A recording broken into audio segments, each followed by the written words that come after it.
Dr. Leonora Timopera, Public School District Supervisor ng Polillo District.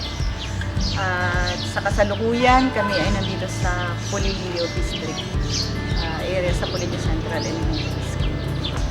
Ang karaniwan naming problem ngayon sa education dito sa Polillo District, unang-unang aming in-address ay ang mga learning loss and learning gaps ng mga bata sa numeracy and literacy. But in science and technology, kulang kasi kami talaga ng mga equipments, mga materials para ma-enhance ang science and technology. So we are so lucky na nagkaroon kami ng chance na magkaroon ng Science Centrum.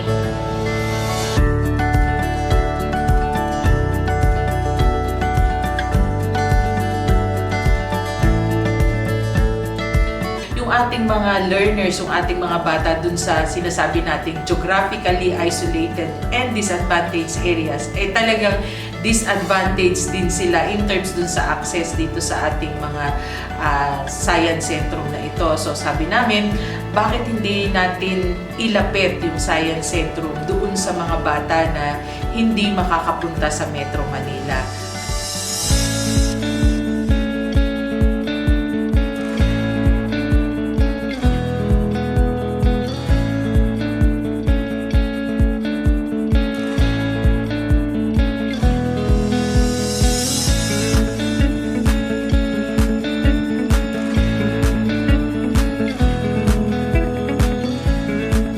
Merong gaps talaga when it comes to that. So, yung mamulat yung kanilang kaalaman at ma-stimulate natin yung kanilang interest. Sa tingin ko, mas matututo tayo kung mahahawakan natin yung theory. Especially kung malalaro mo, hindi ka lang natututo na iniisip mo lang kung ano ba yung sinasabi ng textbook, pero mapaglalaroan mo siya, makikita mo kung paano talaga nagwo-work yung mga theories na yon by this equipment or mga models or tools na makikita natin sa ating mini science centrum. So yung enhancement lang learning, magiging experiential learning siya para sa ating mga estudyante.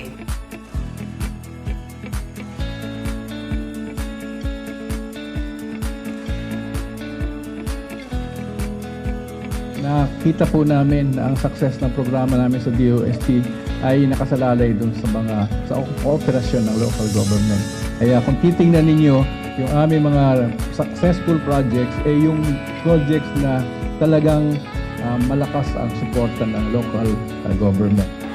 Siyempre po nagpapasalamat po kami sa DOST sa patuloy po ninyong pagbababa ng mga programa at proyekto at patuloy po ninyong pagsuporta sa bayan ng Polillo. Napakalaking tulong po ng inyong mga naibabang programa po dito po sa aming bayan, katulad po dito Science Centrum. Alam ko po may enjoy ng aming mga kabataan.